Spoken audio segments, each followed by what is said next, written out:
right, so for our last video of Chapter 5, we're going to talk about the hypergeometric distribution.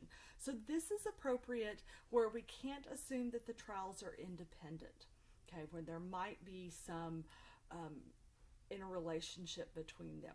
Now, it is also only appropriate to use when we are sampling without replacement from a population. So without replacement means, think if there's a bag of marbles and you pull a marble out and you're going to determine, I don't know, what's the probability that this is a green marble.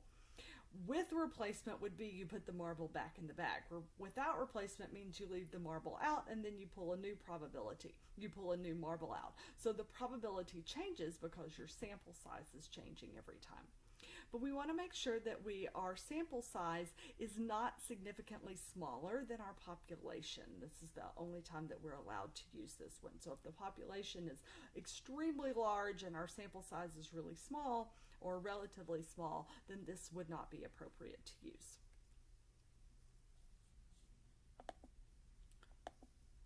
So this is still a binomial distribution, so we're still looking for, a success or a failure. And so keep in mind, I know this is, again, a really complicated formula, but that's okay. We're going to do it on Excel in a minute. Remember our formulas, though. Remember what we're talking about. So the big N is the population size. The little n is the sample size. The big S is the number of successes. Now in a minute we're going to look at the standard deviation. Remember that's frequently a little s, but the big S is the number of successes. So keep that in mind. So we're going to flip to Excel here in a minute and work through some problems.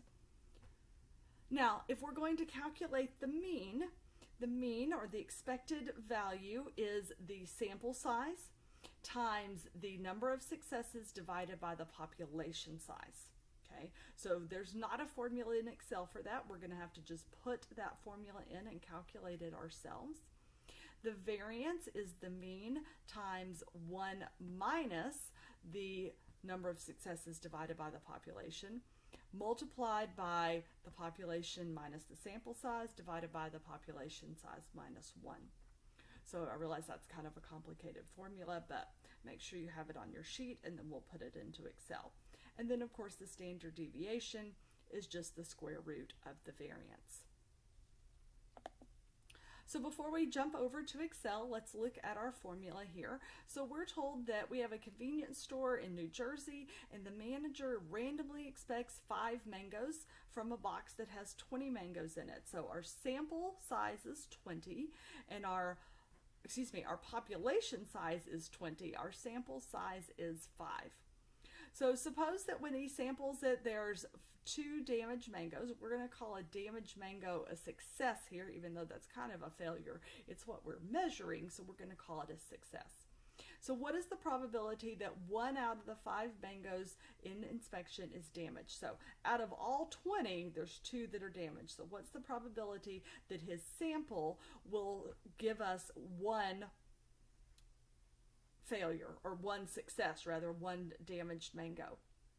And so if the manager decides to reject the shipment, if 1 or more mangoes are damaged, so 1 out of the 5, then what is the probability that the shipment will be rejected? Okay, so let's jump over to Excel now.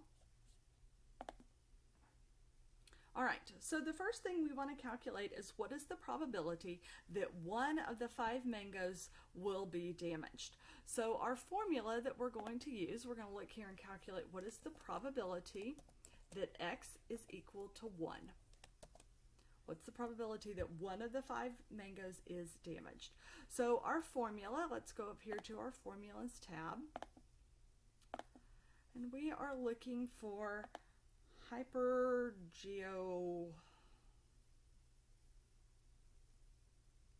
here we go, hypergeometric distribution. Okay.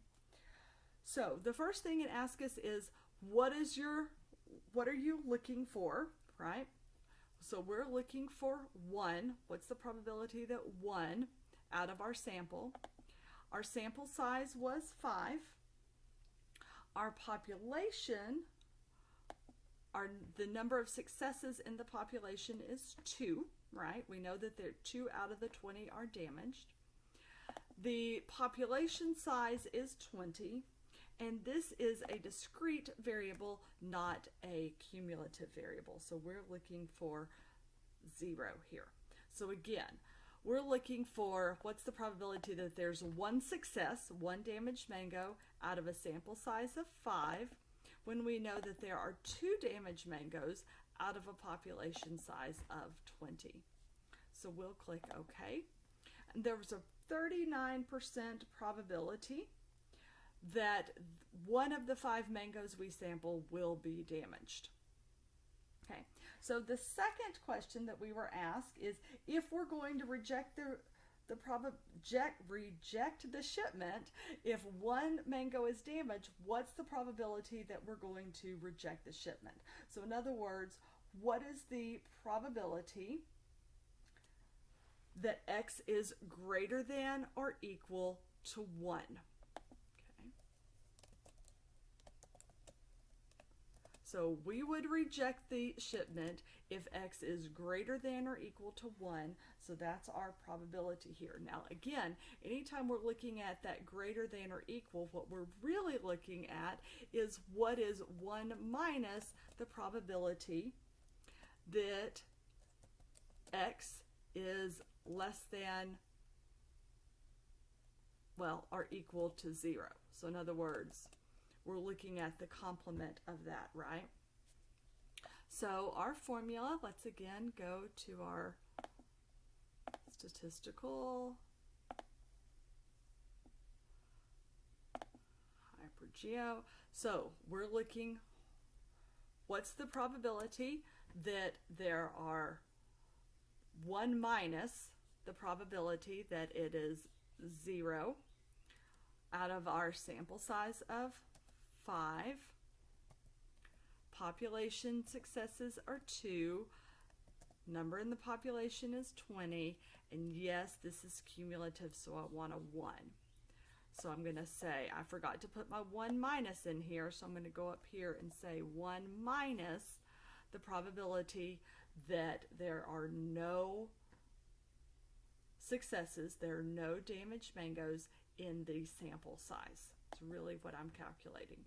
So again, that's a 44.7% chance that I'm going to reject the shipment, because I'm looking for what's the probability that there are no,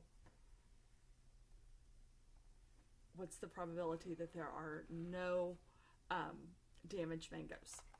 Okay. All right, so then the last thing that we want to go ahead and calculate is the expected value, the variance, and the standard deviation. So remember our formula.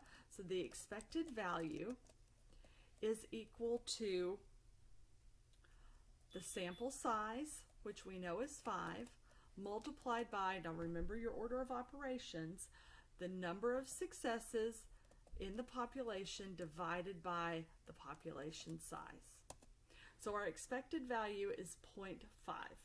Okay? Our mean is 0.5. We expect half a mango to be damaged.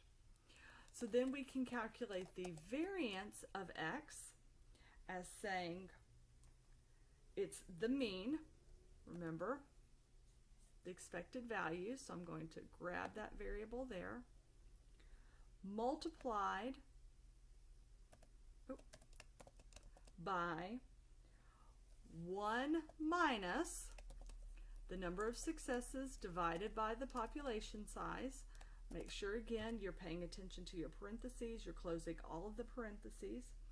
Again, multiplied by, I'm going to open 2 parentheses here, the population size minus the sample size, close 1 parentheses, divided by, open parentheses, the population size minus 1. Now double close your parentheses. So my variance is 0.355263. So that gives, undo.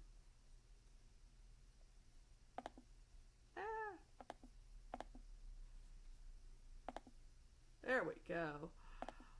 This is real time, people. So that gives me my standard deviation as E being equal to the square root of the variance